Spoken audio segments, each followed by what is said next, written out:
চতুর্থ শ্রেণী তোমাদের বৃত্তি পরীক্ষার 2018 সালের প্রশ্নের উত্তর। আমি 2019 সালে যে প্রশ্নটা পরীক্ষা হয়েছিল তার উত্তর আমি ইউটিউবে দিয়েছি এবং আমার ওয়েবসাইটেও দিয়েছি। এটাও আমার ওয়েবসাইটে দেওয়া আছে, আমি নিচে ডেসক্রিপশনে লিঙ্ক দিয়ে দেবো, বা ওয়েবসাইটে গুগলে সার্চ করলে পেয়ে যাবে। আমি যারা ইউটিউব থেকে দেখে দেখে লিখবে তাদের জন্য আমি আস্তে আস্তে ওপর দিয়ে তুলে তুলে দেখাচ্ছি। দেখো, প্রথম প্রশ্নটা একে দেখতে পাচ্ছ, যে কোনো 4টি প্রশ্নের উত্তর দাও। আগের কয়ে জ্যোতি ততক্ষণে উঠে বসেছে ঘোড়ার পিঠে, কোন রচনার অংশ, লেখক কে? আর জ্যোতির প্রকৃত নাম কি? উদ্ধৃতিটি কোন প্রসঙ্গে করা হয়েছে? এই ঘটনার মধ্যে দিয়ে চরিত্রটি কোন দিকটি উজ্জ্বল হয়েছে? জ্যোতি ঘোড়ার পিঠে ওঠার পর কি হয়? দেখো, প্রশ্নটা সব এক একটা প্রশ্ন এক একটা নম্বর ভাগ আছে। প্রথম প্রশ্নটা উত্তর হচ্ছে বাঘা যতীন রচনার অংশ, দিয়ে পরের লাইনে চলে যাবে, একসঙ্গেই লিখবে না। আমি যেমন লিখেছি বাঘা যতীন রচনার অংশ, মানে এই যে এখানে দাঁড়িয়ে দিয়ে দেবে, দাঁড়িয়েটা ওঠেনি, তাহলে এই উত্তরটা হয়ে গেল। তাহলে এইখানে 1 নম্বর স্যার দিয়ে দেবে। 1 নম্বর এই জায়গাটা স্যার যখন দেবে 1 নম্বর দিয়ে এটা নিজের মধ্যে একটা থাকবে, 1 দেবে। তারপরে এটা ছোট্ট প্রশ্নের উত্তর দেখো, ছোট্ট উত্তর হবে লেখক কে? দেখতেই পাচ্ছ যে লেখক কে। দেখো পরের লাইন গেছি, লেখক হচ্ছে পৃথ্বীরেন্দ্রনাথ মুখোপাধ্যায়। হ্যাঁ, তারপরে জ্যোতি প্রকৃত নাম, তারপর প্রশ্ন ছিল ওটা 1 নম্বর ছিল। 3 নম্বর দেখুন, এটাও তো 1 নম্বরই ছিল। 3 নম্বর, 3-এরটা 1 নম্বরই ছিল, মানে 3-এর পার্টটা ছোটোবেলা লিখতে, কিন্তু প্রকৃত নাম যতীন্দ্রনাথ মুখোপাধ্যায়। তারপর এটা 2 নম্বর আছে, একটু বেশি লিখতে হবে। কি প্রশ্নটা ছিল না, উদ্ধৃতিটি কোন প্রসঙ্গ বলা হয়েছে? শিশুটি, যে উদ্ধৃতিটি রাস্তার ভাবা জায়গা খাওয়া এক শিশুকে একটা পাগলা ঘোড়ার আক্রমণ থেকে বাঁচাতে সাহায্য করেছিল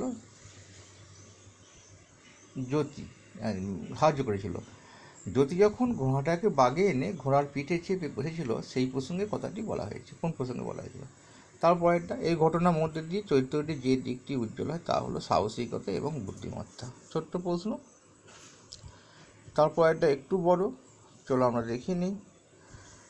বলছি যে ঘোড়ার পিঠে ওঠার পর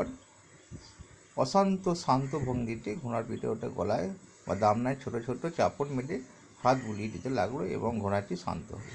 কী ঘটেছিল? তারপরে দেখো, যখন এতটুকু ছিলি বাপ মা তোর বিদেশ গেল, কোন রচনার অংশ? এটা হচ্ছে আলো রচনার অংশ। বলেছে একসঙ্গে প্রশ্নটা আছে, রচনাকার কে, কার সম্পর্কে কথাটা বলেছে। রচনাকার হলেন লীলা মজুমদার। 1 লাইনে এটা লিখতে হবে। তারপরেরটা একটা ভাগ করে নিলে ভালো হতো, কোন রচনার অংশ, 1 করে দেওয়া আছে। আমি এটা ভাগ করে দিই একটুখানি, তাহলে সুবিধা হয়ে যাবে। রচনাকার হলেন লীলা মজুমদার। বেশ, চলো তারপরে যাব আমরা, একটু ঠিক করিনি।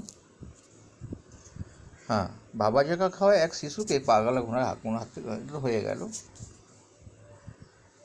আর রচনার অংশ, এখানে কথাগুলি বলেছেন শম্ভুর পিসি, শম্ভু মা বাবার সম্পর্কে, মানে মা বাবারা ছেড়ে দিয়ে চলে গেল তোকে, সেটাই বলতে চাই। ঝড় জলের রাত্রে, এটা পরের প্রশ্ন উত্তরটা। ঝড় জলের রাত্রে শম্ভুর দাদু যখন পায়ের হাড় ভেঙে গিয়েছিল, তখন তার পিসি শম্ভুকে বলেছিল লুসাই পাহাড়ের মাথায় হাড় ভাঙা গাছ, পাতা গাছ আছে, আনতে বললে।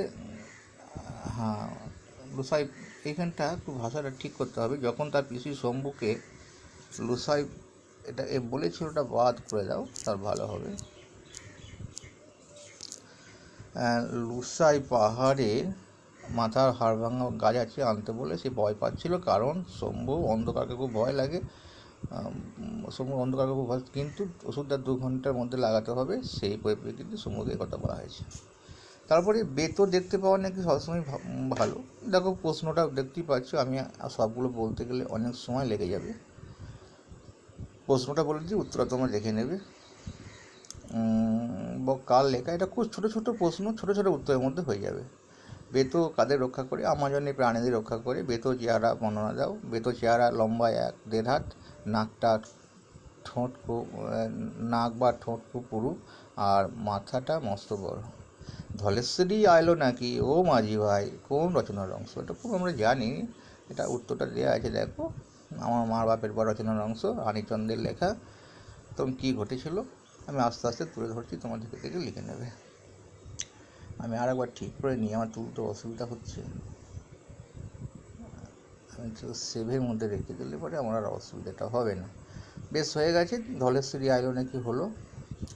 এখানে দেখো কি ঘটনাটা হলো। তারপরে গত 1 মাস আমরা যে কষ্ট পেয়েছি, আমি ভাবতে পারি না কোনো মানুষ কোনোদিন সে কষ্ট সহ্য করেছে কিনা। এটা সেই নৃপেন্দ্রকৃষ্ণ চট্টোপাধ্যায়ের লেখা দক্ষিণ মেরু অভিযান গল্পের অংশ। একবারই প্রশ্নটা উত্তর দিতে হবে, কারণ বলেছি অংশটি কার লেখা এবং কোন গদ্যের অংশ।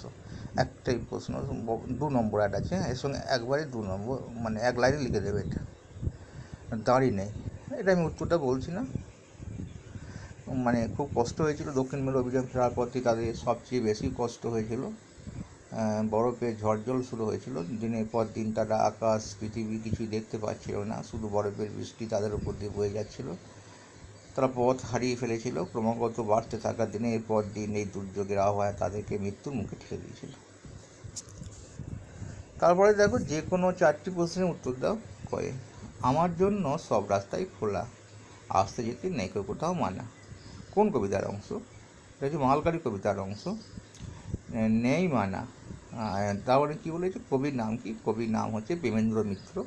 পংক্তিটি 2টি অর্থ লেখো। পংক্তিটির অর্থ মালগাড়ি, পণ্য বহনকারী গাড়ি, বিভিন্ন লাইনের মধ্যে দিয়ে যাতায়াত করতে পারে। মালগাড়ি বহু দূর জায়গায় মাল বহন করে নিয়ে যায়, অর্থাৎ অন্যান্য প্যাসেঞ্জার ট্রেনের মতো তার নির্দিষ্ট কোনো নিয়ম নিষেধ থাকে না।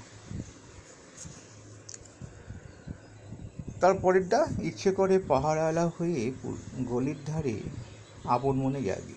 কার ইচ্ছে জাগে? তার আর কি আবার ইচ্ছে জাগে? কার ইচ্ছে জাগে? এখানে রবীন্দ্রনাথ ঠাকুর কবির ইচ্ছে জাগে।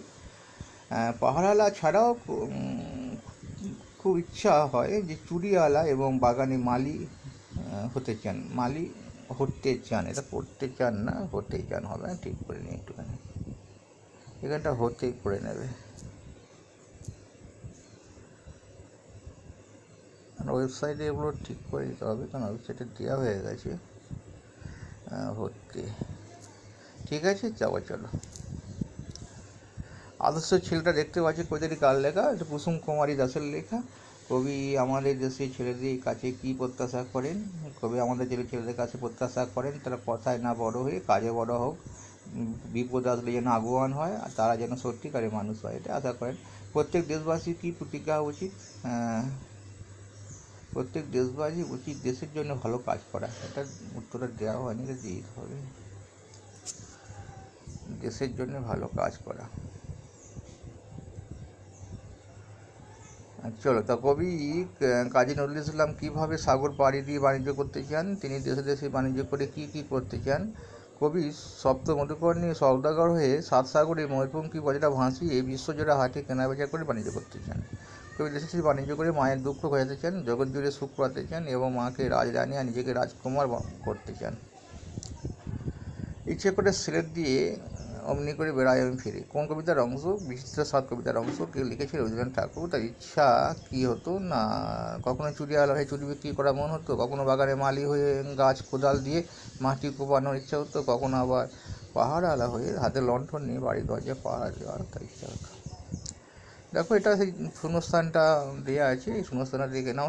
আমার এই জায়গাটা হবে এই মন্ত্রণা, আর তেজের জায়গাটা এই ফাঁকা তেজের জ্বালাতে।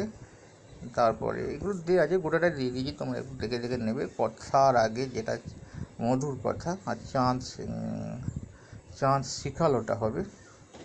ইঙ্গিতে তার ড্যাশ সাগর, অর্থাৎ শিখায় সাগর, আর অন্ত রক্ত না আকর। তাহলে আমরা বুঝতে পারছি যে গোটা দেখে দেখে লিখে নিতে পারবো। চলো, তারপরে যাব। একটু মিস হয়ে গেল, ঠিক করে নিচ্ছি। আর তারপরে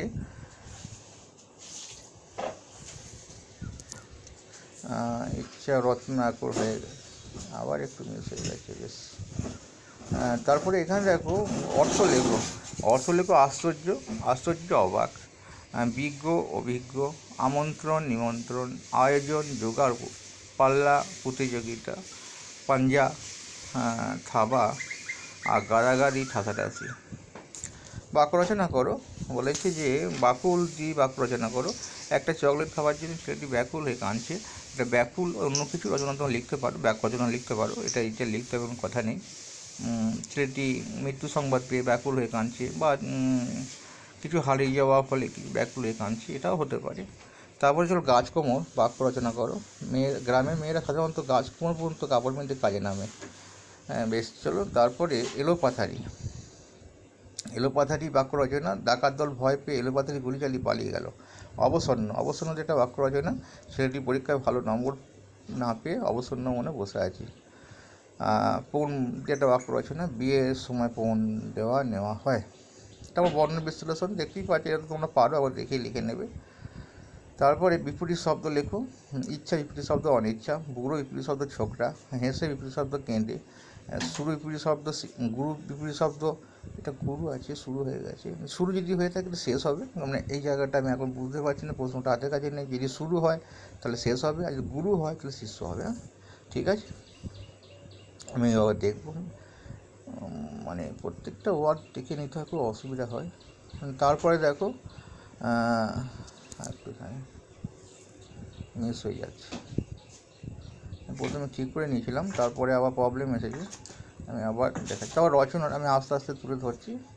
লিঙ্গ চেঞ্জ আছে এইখানে, দেখো বানান যে কোটা এলো, বানানগুলো যেটা ভুল সেটা আবার দেখে নেবে। শান্ত বিপরীত শব্দটা বলে দিই। শান্ত বিপরীত শব্দ হচ্ছে যে অশান্ত। অভাব বিপরীত শব্দ যথেষ্ট, অভাব, অভাব অভাব আছে, যথেষ্ট পরিমাণে আছে, অভাব যথেষ্ট। তারপরে পাঁচে বিপরীত এলোমেলো শব্দগুলো দেখো। প্রথমটা হয় পরাধীনতা, তারপরে সর্বনাশ, তারপরে শেরপঞ্জা। ছাগল চেনা হয়ে গেছে, এটা ছ্যানা হবে, মানে কিছু ভুল হয়ে যাচ্ছে, ছানা। এগুলো একটু বুঝে নেবে ওয়েবসাইটে দেখে। তারপরে চলে যাবে লিঙ্গ। সেজো পিসিমা, সেজো পিসে মশাই হবে, সেজো পিসে মশাই, পিসে মশাই, সেজো পিসে মশাই হবে। আর শিক্ষক বিপরীত লিঙ্গ হবে শিক্ষিকা। আর কাকা বিপরীত লিঙ্গ হবে কাকি। ন্যাড়া হবে নেড়ি। নবীন বিপরীত লিঙ্গ হবে নবীনা। এক কথায় প্রকাশ করো। তারপর দেখতে পাচ্ছ এক কথায় প্রকাশ করে অভিযান, মানে আবিষ্কার, নতুন আবিষ্কারের জন্য যাত্রা, অভিযান করা। ভিক্ষার অভাব দুর্ভিক্ষ। যিনি চিকিৎসা করেন এক কথায় প্রকাশ চিকিৎসক। যা দোদুল্যমান আর সহ্য করার ক্ষমতাকে বলে সহিষ্ণু। এক কথায় প্রকাশ এগুলো। তারপর রচনা তিনটে আছে। একটা গৃহপালিত পশু, আমি গরু দিয়ে লিখে দিয়েছি। গরু একটি গৃহপালিত পশু। গরু বিভিন্ন রঙের হয়, যেমন সাদা, কালো, শ্যামলা ইত্যাদি। গরু 4টি পা থাকে। গরু পায়ে নিচে খুর থাকে, খুরগুলি চেঁড়া। গরুর একটি ল্যাজ থাকে, লেজের সাহায্যে, লেজের দুবার, লেজের আগে এক বোঝা চুল থাকে। একটা র বাদ দিয়ে দেবে এখানটা, যা দিয়ে মশামাছি তাড়াতে পারে। গাভী গরু আমাদের দুধ দেয়, বলদ গরু কালি টানে। আর গরু ঘাস, খড়, খোল, ছানি খায়। গরু আমাদের উপকারী পশু। ঠিক আছে, বিদ্যাসাগর দিয়ে লিখে দিয়েছি। বিদ্যাসাগর আসল নাম ঈশ্বরচন্দ্র বন্দ্যোপাধ্যায়। বিদ্যার অসীমতার জন্য তিনি বিদ্যাসাগর উপাধি পেয়েছিলেন, সেই জন্য তাকে ঈশ্বরচন্দ্র বিদ্যাসাগর বলা হয়। তিনি জন্মগ্রহণ করেন মেদিনীপুর জেলার বীরসিংহ গ্রামে। মাতার নাম ভগবতী দেবী, পিতার নাম ঠাকুরদাস বন্দ্যোপাধ্যায়। তিনি প্রথম বর্ণপরিচয় বই লেখেন, যে বই পড়ে আমরা প্রথম শিক্ষায় শিক্ষিত হই। তিনি সমাজে অনেক ভালো কাজ করেন। তিনি বিধবা বিবাহ চালু করেন। তারপর একটা প্রিয় উৎসব, আমার প্রিয় উৎসব হল দুর্গা পুজো। 4 দিন ধরে এই উৎসব পালিত হয়। শরৎকালে শুক্লপক্ষে পঞ্চম তিথিতে উৎসব শুরু হয়। মাটির তৈরি প্রতিমা রাখার জন্য পূজা মণ্ডপ তৈরি করা হয়। কোনো কোনো জায়গায় মন্দিরে প্রতিমা পুজো হয়ে থাকে। পূজা মণ্ডপগুলি আলোকসজ্জায় সজ্জিত থাকে। মাইকে গানে চারিদিক ভরে থাকে। রাতের দিকে বিভিন্ন অনুষ্ঠান হয়। ছেলেমেয়েরা সবাই নতুন জামা পরে। দশমীর দিন সকল আলোকসজ্জায় সজ্জিত করে বাজি ফুটিয়ে প্রতিমা বিসর্জন করা হয়। 4 দিন খুব আনন্দ হয়। দেখো আমি ছোট্টভাবে লিখে দিয়েছি, সবগুলো উত্তরগুলো দেওয়ার চেষ্টা করছি। ভালো লাগলে অবশ্যই লাইক করবে।